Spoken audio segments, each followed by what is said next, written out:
Okay. All right, so let's jump in. Last week I said we would do a little bit of map work, and so I want to look at this map just for us to get a little understanding of what regions we're talking about. And so this is a map from 800 BC. And so if you know your historical timeline at all of the Bible, what has not happened yet in 800 BC? Oh, I'm hearing some good things. What did you say? No birth of Christ. No birth of Christ. Yeah, no, Jesus is not here yet. The answer was Jesus is not here yet. That is very true. Jesus has not been born. Anything that might impact this map?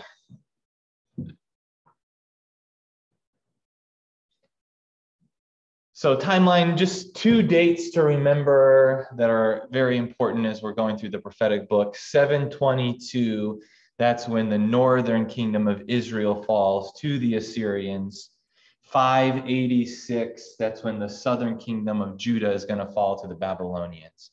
And so if you want to remember two Old Testament dates, those are two dates to kind of keep in mind, really important historically for when these two different parts of the kingdom fall. So this is 800 BC, so we are before the time of Isaiah, but it allows us to see where these two kingdoms are.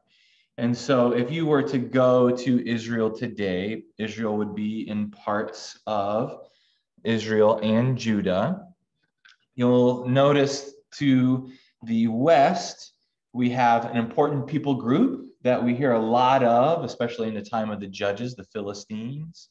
If you know your modern cities, where are these Philistine cities located today? Yeah, this is the Gaza Strip. So this is in Palestine.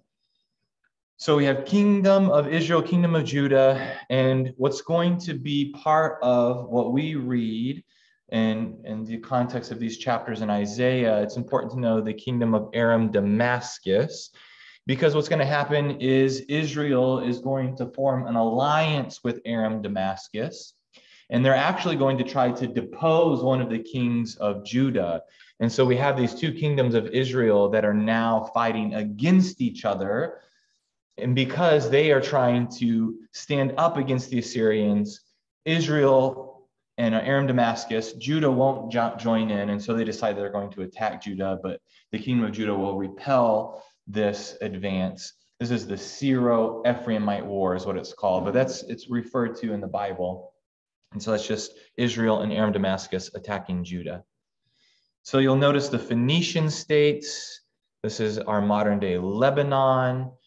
Historically in the ancient Near East, the Phoenicians, this is the Phoenician alphabet, very seafaring people, so they're known for the building of ships. So if you remember in one of our recent passages, it said that the ships of Tarshish and Tyre were going to be taken down. And so this is our seafaring people, the Phoenicians. Any questions of this map? So when we think of the Canaanites, that's places like Edom and Moab and Ammon. These are the Canaanite communities. This just gives us a little bit of a sense of where these two kingdoms are. This region is kind of in a space where major empires are going to be coming in and out. And that's why the land is conquered so often, is because there's access here to the Mediterranean Sea. And these are just really small nation states. And so when these larger empires are trying to go from Europe and Asia and back, this is on the route. And so they just kind of conquer this area along the way because it's there, and why not? It's got great sea access. And so that's why we have so many kingdoms that come in and out of this area. So of course we have the Canaanites who are living there before the Hebrews come in and take over what they refer to as their promised land. I'm going to pull up the chat here in case you're online and have any chat questions. Team chat, what's going on?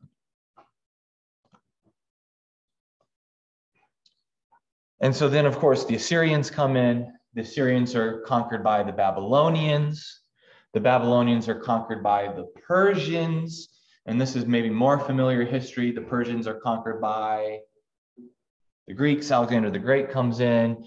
Then Alexander the Great dies while he's abroad, and his kingdom is split up. And this area is going to be given to the Ptolemies, who are operating out of Egypt. And we're going to talk about the Ptolemies in just a moment.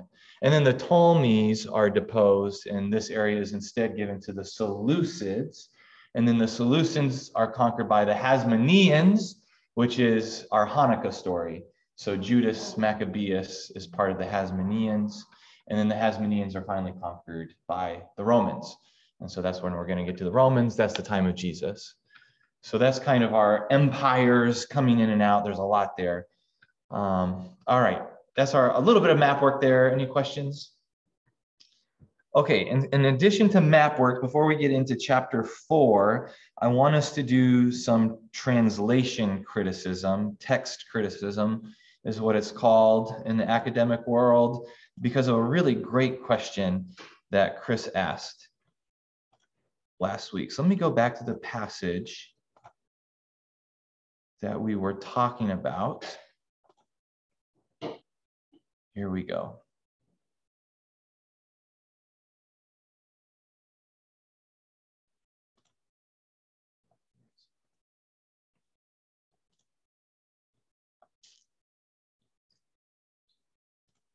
Okay, give me just a moment.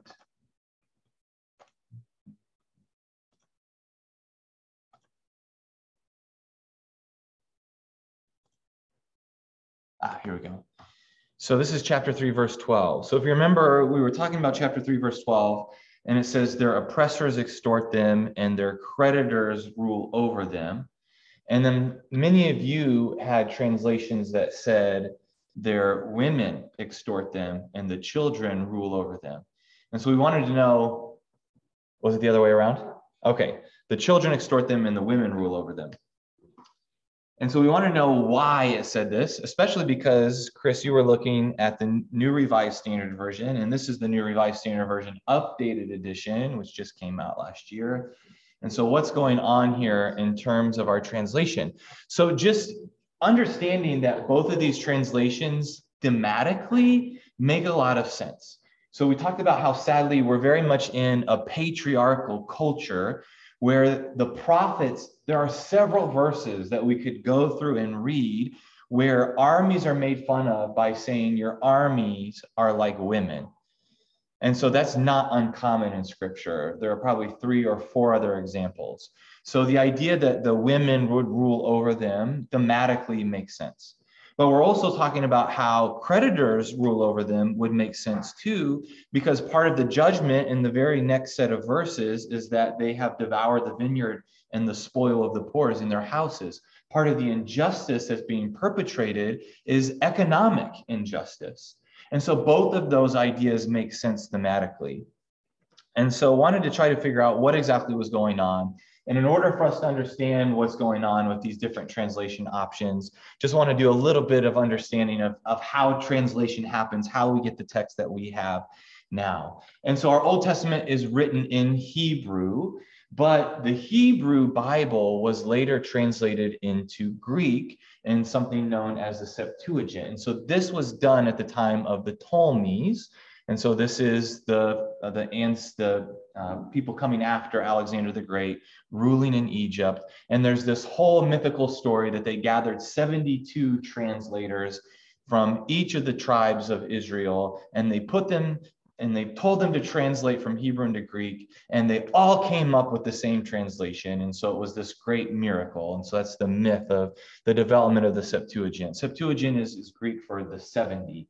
Why 70 instead of 72? I don't know. But this is the Septuagint.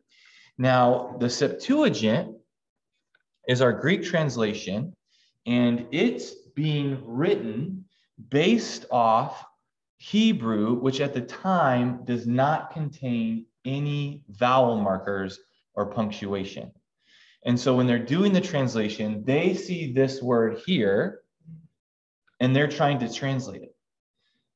Because there's no vowels, for them, it could mean either nashim or noshim, which is either creditors or women. So that's how we get these 2 different translation options, both of which make sense thematically. So what happens is the Greek Septuagint translates it as creditors instead of women. Now, a little bit more understanding of what's happening with the Septuagint is there's something known as the Textus Receptus. And what the Textus Receptus is it is the version of the Greek Bible that was used for translating into other languages like English from about the 1500s through the 1600s, which is when we get the King James Bible. And so the King James Bible is based on a version of the Greek Bible known as the Textus Receptus.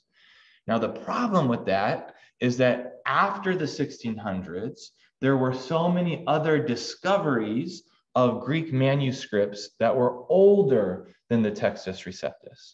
And so now we have three versions of the Bible that are three manuscripts, and these are the names of three major manuscripts that were kind of just incredible historical findings.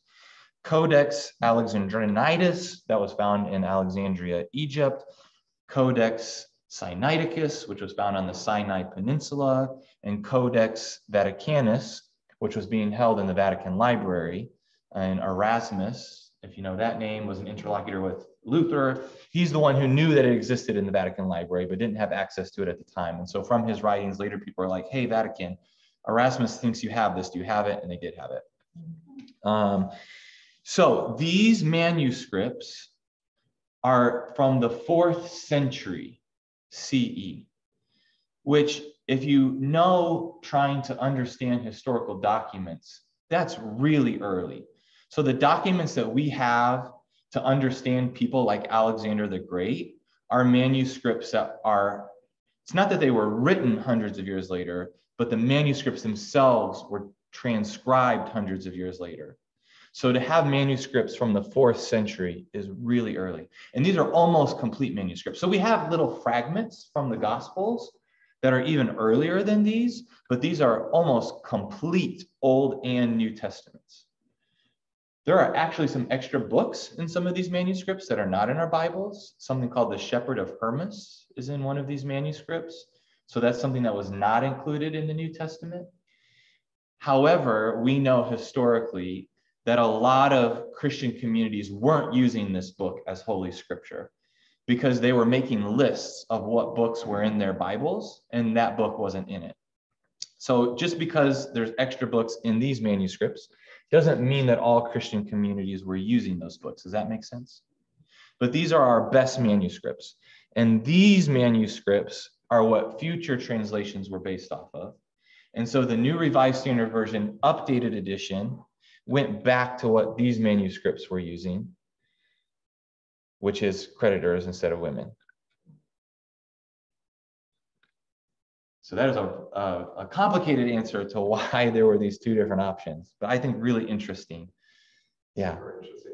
I feel like I missed a step. So yeah. I don't understand why we're translating from translation, why we're translating from the Septuagint instead of from the Hebrew. Yeah, really great question. And I,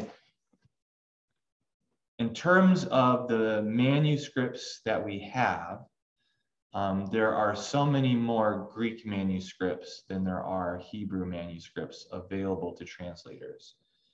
And so, but they all derive from the Hebrew. So I don't have a good answer to that. Let me get to the bottom of that. But that's a great question. Why are we doing so much of our translation work from the Greek? I'm going to get to the bottom of that. Okay. Any other questions? Did I miss what Masoretes mean? Yeah, so the Masoretes were a group of people that went in and added vowels and punctuation to the Hebrew text. Sorry, yeah, I didn't explain that. So the Masoretes, this is a group of people that went in, they added punctuation, they added vowels. And so when they're doing that, they're the ones who pointed the vowels to be women. And so that's why we have a text that does have a translation as women. And so the translations that are putting down women are using the Hebrew text, which we're saying that makes more sense. So why are other translations using the Greek text? I don't know. But so for the translations that use women, that's because the Masoretes came in and pointed the vowels as women. Yeah. Yeah, this was a religious community.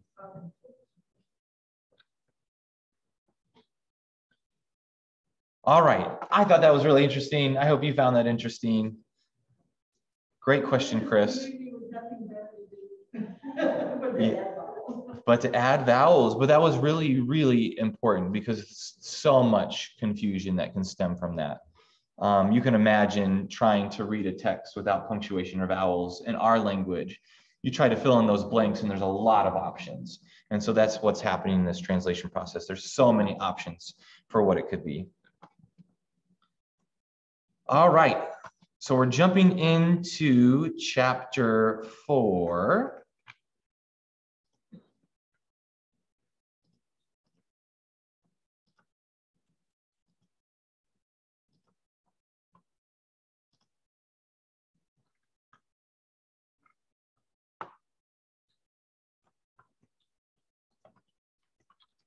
My PowerPoint goes to chapter 5.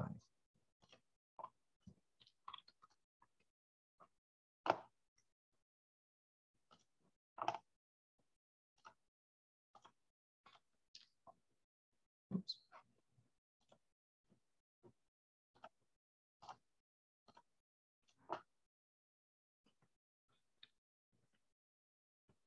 Okay. So chapter 4 is kind of an extension of chapters 2 and 3. We said we're going to see a lot of the same themes among these 3 chapters. And so we're just going to continue some of our discussion of what we had last week. 7 women shall take hold of one man on that day, saying, we will eat our own bread and wear our own clothes. Just let us be called by your name. Take away our disgrace. And so we said how last week there was a little bit of a tongue-in-cheek humor. There's not humor here, but it's kind of the same idea where people were saying, look, there's no one left to rule us. They're going to pick someone random and say, please rule over us, and your kingdom is going to be this dung heap here. Well, things have gotten so bad that there's no opportunity to carry on the human species. And so 7 women are going to come to one man and say, look, we will provide our own bread. We'll provide our own clothes. You don't even have to provide for us. Just allow us to pass on our name or to have ancestors, because otherwise, or to have children, otherwise our name is going to be a disgrace.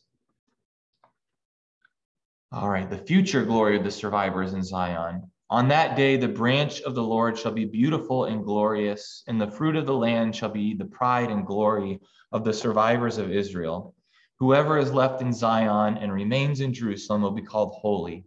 Everyone who has been recorded for life in Jerusalem, once the Lord has washed away the filth of the daughters of Zion and cleansed the bloodstains of Jerusalem from its midst by a spirit of judgment and by a spirit of burning. Then the Lord will create over the whole site of Mount Zion and over its places of assembly a cloud by day and smoke and the shining of a flaming fire by night. Indeed, over all the glory there will be a canopy. It will serve as a pavilion, a shade by day from the heat, and a refuge and a shelter from the storm and rain. Okay, so we see again that we have these oracles of judgment and destruction that are always interspersed with these oracles of salvation or redemption. And so what words stand out to you in verses 2 through 6 that we have talked about in previous passages? Anything that's interesting or jumping out to you, feel free to chime in on the chat.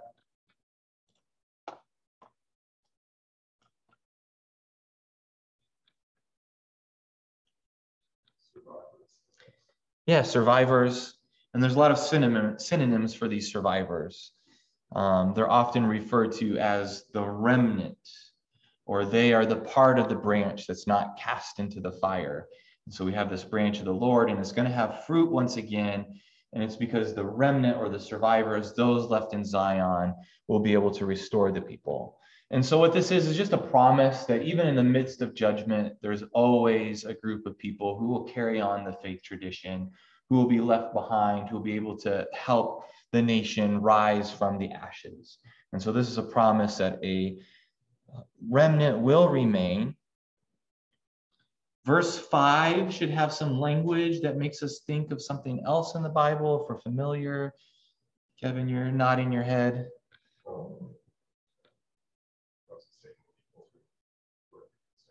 Yeah, so as they're traveling through the wilderness, God travels with the people in these first books of the Old Testament, travels as a cloud by day and fire by night. And so that image is used again here to say that just as God led the people through the wilderness, even though this is going to be another wilderness moment through exile, that God will continue to lead them and will be the same as the time of Moses. And this is more language that we see elsewhere in the Old Testament in verse 6, the idea of God acting as shade or shelter or refuge from the elements, something like the sun or rain or a storm. So in the book of Jonah, Jonah is going to tell the people of Nineveh to repent, and then he's going to sit under shade, and the shade of the tree he sits under is going to wither, and he's going to be upset with God. And God says, I provide shade to where I want. And so God wants to provide this shade for the people from the heat. All right, any questions or comments here? Jackie, why are the daughters of Zion considered filthy? Great question. And so we address some of the patriarchal language at the end of chapter 3, when it has this extended discourse against the daughters of Zion and the way they're dressed. And so we said, it's kind of unfair that it goes after these women so harshly, and Paul's going to take up the same language about dress. And we talked about how there's no reason to take some of these same themes into a modern context, but just trying to understand the ways in which both men and women are trying to be criticized. This is the language they had for critiquing women at the time, to kind of take them down based on appearances, which is sad. But the daughters of Zion are not simply women. It's kind of a metaphor for all the people of Israel, that Zion is the people, Zion is God's holy mountain, Zion is God's kingdom. And so the daughters of Zion being filthy is probably a reference to the theme of kind of adultery. When the people of Israel turn away from God, it uses a lot of adultery or affair language. And so that's probably the filth that's being washed away. So it's definitely terminology that we wouldn't use today, but that's what's being said here. Great question. All right, anything else from chapter 4?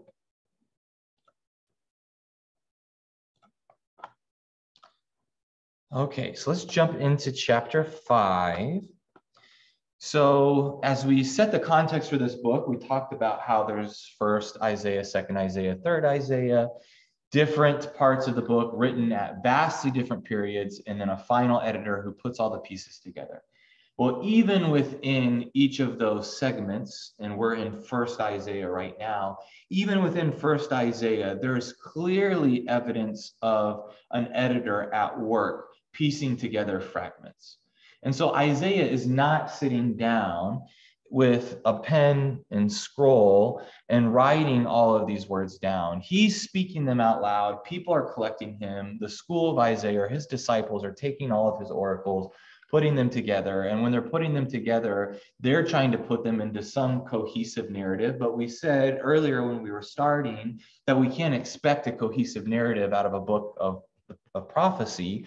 And so there are definitely these little metaphorical lines where things have been pieced together, cut and pasted into this book. And so chapter 5 is going to have language that's going to be picked up in the middle of chapter 9. And so chapter 6 through the start of chapter 9 have kind of been inserted in the middle of it. And the beginning of chapter 6 is this beautiful call story of Isaiah. So usually the call of a prophet comes at the beginning of the book. It comes not until chapter 6 for Isaiah. And so we don't know exactly why that is, but it comes in the middle of this other segment, starting with this chapter. Does this make sense? Okay. These are really big concepts that probably like seminarians would struggle to study and pass their tests, but I think we all can handle it. That's part of something that I believe, that in the church, we shouldn't shy away from these concepts or ideas, that I think everyone in church should be talking about what we know about the Bible. So, okay. So chapter 5, I will sing for my beloved, my love song concerning his vineyard. My beloved had a vineyard on a very fertile hill. He dug it and cleared it of stones and planted it with choice vines. He built a watchtower in the midst of it and hewed out a wine vat in it. He expected it to yield grapes, but it yielded rotten grapes. And now, inhabitants of Jerusalem and people of Judah, judge between me and my vineyard. What more was there to do for my vineyard that I have not done in it? When I expected it to yield grapes, why did it yield rotten grapes? We have a shift of perspective from verse 1 to verse 3. So verse 1 is someone who's saying, I'm going to sing a song for my beloved, this love song about his vineyard. And so the idea is that this is Isaiah, and prophets don't speak unless they speak as if they're speaking for God. And so that's going to be very clear in the call story of chapter 6. But even before that call story, Isaiah is setting the stage that he is speaking on behalf of God. And he's singing this love song for God. And it's this love song between God and God's beloved, and the beloved is represented by a vineyard. We get a lot of vineyard imagery in both the Old Testament and the New Testament. Now, of course, wine was what most people drank every day. It wasn't as potent as the wine we drink today in terms of alcohol content, but it was alcoholic. Water was often dirty. You didn't always have a clean source for water. And so you did drink a lot of wine. And so it makes sense that we have a lot of agricultural imagery that spoke to the people at the time. And the vineyard is something that is planted and cultivated, and you expect a crop from this vineyard that you have cared for and tilled. And so the song about this vineyard of the beloved in verse 2 is that God dug it and cleared out the stones and planted it with the best vines and built a watchtower to make sure that it could be overseen. And there was a vat and it yielded rotten grapes. And then the perspective changes and it's God's voice. And so God is saying to the people of Jerusalem and Judah, what more could I have done? I did everything I could for you, and yet you yield rotten grapes. I think this is a very interesting passage when we're discussing a concept such as free will, that God feels like God has set the stage for people to flourish, and yet they make their own choices to produce these rotten grapes. And God says, well, what more could I have done? I gave you everything you needed. So we talked about how there's a lot of legal language and God serves as both the jury and the judge. But here he's kind of opening it up to testimony from the people. Tell me, if you think I'm at fault here, what else could I have done? Jackie says you get rotten grapes when you don't protect it against disease. That's a great way to extend the metaphor. What were the diseases that affected the yield of these grapes? Isaiah is telling us it's idolatry, economic exploitation are the diseases creeping in. Yeah, Rick? In my King James version that I have, it says wild grapes, not rotten grapes. Because it's an implication to me, but they're not rotten, but they're not what was expected. Interesting. But I don't know. Yeah, wild, as if they have gone off on their own. They are producing something not expected. versus rotten. Something I forgot to mention, so the King James is based on this Textus Receptus. The New King James Version also based on the Textus Receptus. So even though it had access to better translation, it's still based on the old manuscripts. Different point, Dr. Jacob. In the beginning of this, and saying that my beloved, I'm thinking this is Isaiah before you introduce this is Isaiah speaking for God. I thought, oh, maybe this is something about a homosexual relationship between Isaiah and his beloved male. Oh, interesting. Yeah, that's. Wow. I have never heard that interpretation, but I think that's really interesting. So Rick said, it seems as if Isaiah may be speaking of a same-sex relationship here, and he's singing for his own beloved. Yeah, fascinating. Yeah, great observation. Any other questions here? This is really, in terms of Isaiah's text, like we're going to go right back into judgment and doom. So to get this little tidbit of a song stands out. This is interesting.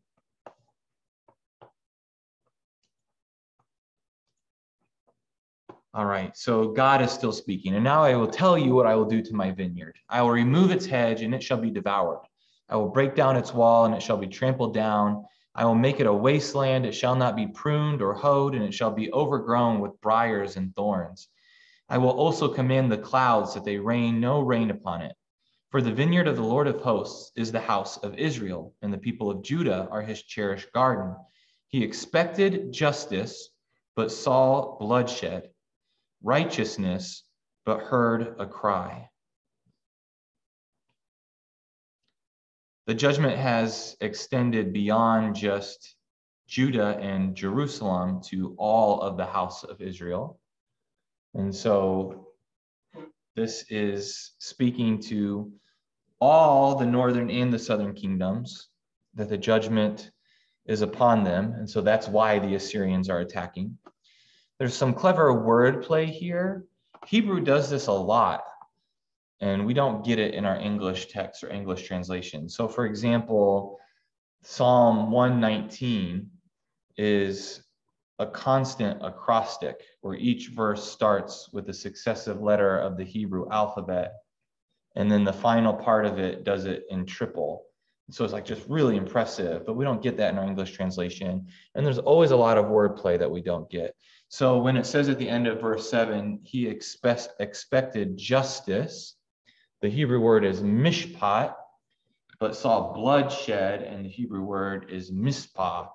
And so it's kind of this broken rhyme, or just maybe in a modern context, like we expected grace, but there was greed. Just trying to use words that are similar, maybe some alliteration. So expected mishpat, but saw mishpah, or expected righteousness, which is sadekah, but heard a cry, which is sa'akah. So these words are very similar.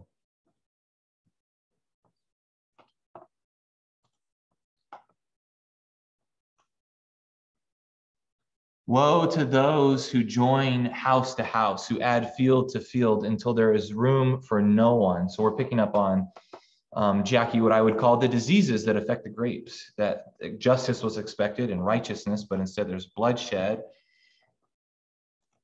And here's what the people are doing. They're joining house to house, they're adding field to field until there's room for no one, and you are left to live alone in the midst of the land. The Lord of hosts has sworn in my hearing, surely many houses shall be desolate, large and beautiful houses without inhabitant.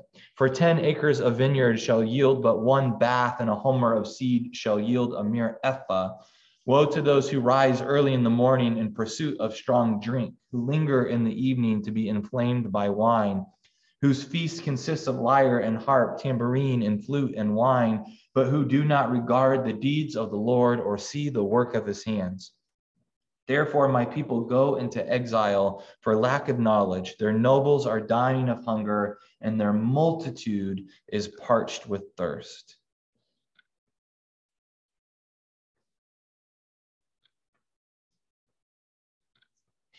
I mean, in the midst of a housing crisis, I think we could understand verse 8. that people are acquiring more and more land. Prices are increasing. There's nowhere left for people to live. And the judgment is on people who have all of these resources and spend all of their time from early in the morning till late in the evening, simply playing music and drinking and have no care for those who don't even have any land. And so those resources are going to be taken away from them. And verse 13 is saying, you have this land that is producing so much that you can be able to drink from morning till night. And yet what you had, which you thought was much, is now going to disappear. So you will die of hunger and be parched with thirst, which seems unimaginable. I think we can think of that as unimaginable. Like with all that we have, how could we possibly in this country die of hunger or be parched with thirst? And so it's supposed to be that radical. Like you think you have all these resources, but this is the result of the judgment. Yeah. You said before, I'm sorry to bring this up. No, please. I'm just curious when you said that Isaiah, people were writing it down and it was poetry. Was Isaiah a poet or were the scribes poets? Like, was he speaking the verse, or do we have any sense of that? That is a really good question. I think the idea is a little bit of both here, that the idea of the poet, that there is a lyricism to it, that the poet is speaking in these linguistically interesting ways. And then in addition to that, that the authors are preserving that. And so there's probably some work being done on the part of the people actually writing it down to make sure that they preserve the sense of the poetic elements. And we get that same thing in the Psalms. That the Psalms are songs themselves. And so those are definitely lyrics that have that poetic approach to them. But I think that there is the idea that the prophets are speaking in this lyrical way to make their word more powerful in how it's being heard. Yeah, I think in oratory, those rhymes are part of the way that it's memorable, because the people who are writing it down are not writing it down in real time. They're writing it down afterwards as they remember it, and it makes it easier. Great observation. Great observation. So Kevin said these people are not writing it down in real time, they're writing it down later. And part of a good oratory that helps you remember it is the cadences, the rhyming, the ability to be able to quote at length from something like I have a dream is the repetition. And so these speeches, these oratories, these oracles use these linguistic devices for memory's sake is probably a big part of it. And for it to stand out from something like common conversation. All right, great question. Anything else so far?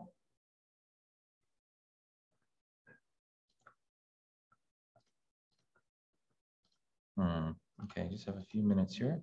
Let's get through a little bit more. Therefore, Sheol has enlarged its appetite and opened its mouth beyond measure. Sheol, anyone heard that word before?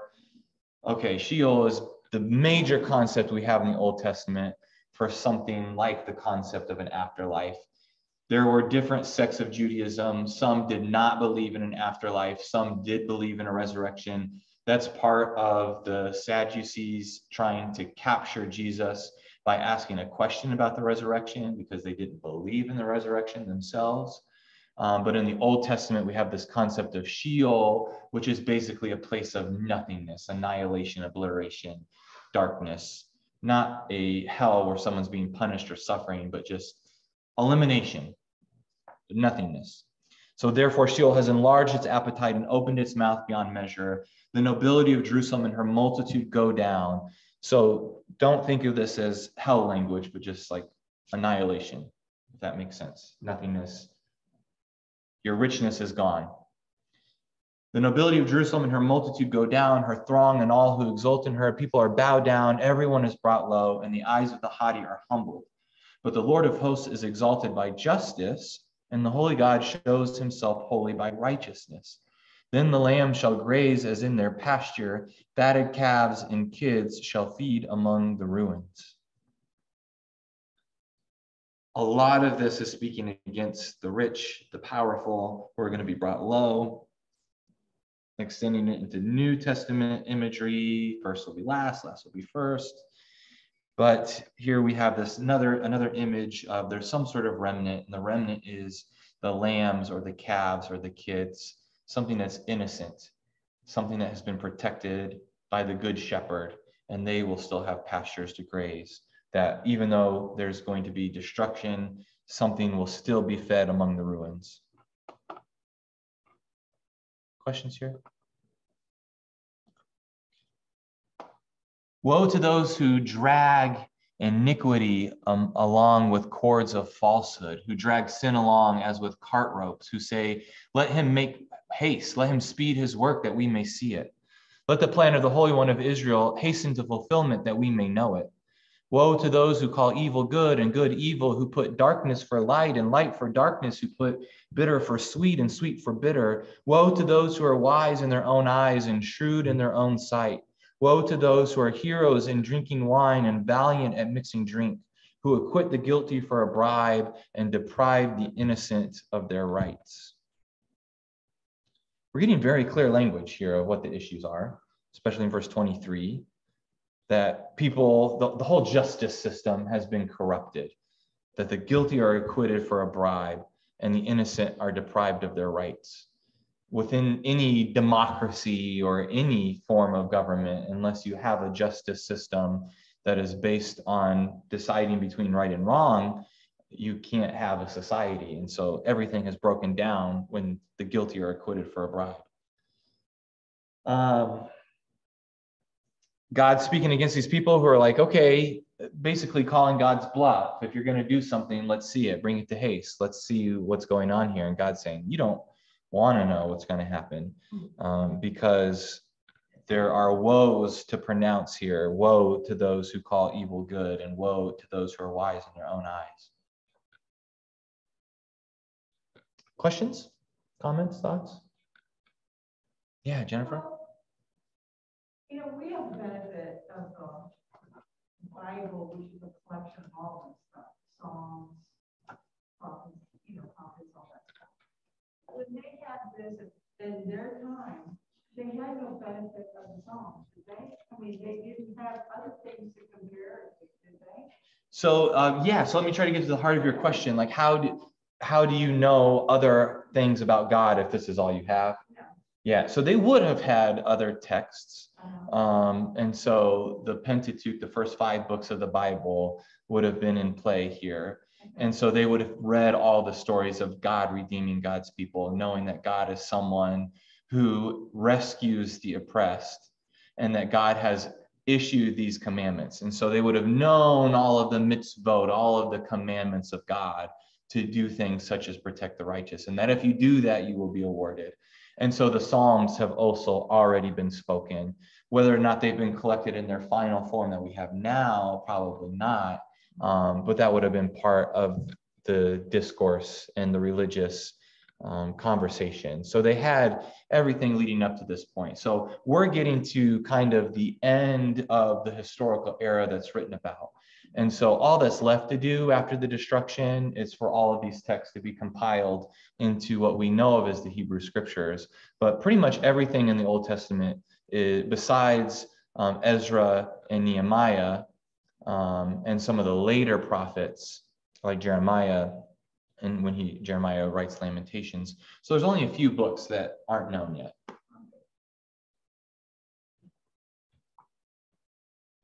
Okay, so Chris. It's probably a very common historical structure, but I'm struck by the fact that this woe to sounds a little like the Beatitudes in the verse.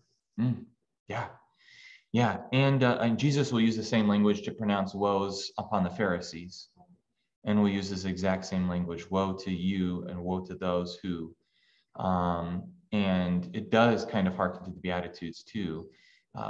Is it a woe that's being pronounced or is it a blessing? Blessed are the, yeah, great. Okay, next week during this hour, we're going to have someone from the Gabrielino Tongva tribe who's going to kind of give us a history of the tribe in this area and combine that with how that indigenous group is functioning today and what the future holds. And so that's going to be a great conversation. That'll be the 9 o'clock hour in person and online. The following week, we will pick up, we'll conclude with just a little segment of chapter 5, and then we'll pick up the big call narrative of Isaiah. So this is the most famous passage, one of the most famous passages in Isaiah. So we'll pick up with chapter 6, and that will be on Feb 12. And then Feb 19th is Fat Sunday. So that's when we'll be out with the jazz band. So we got some fun weeks coming up. So next week, a different speaker. The following week, we'll be here in Isaiah, and then Fat Sunday. So thanks, everyone. Wow, so much.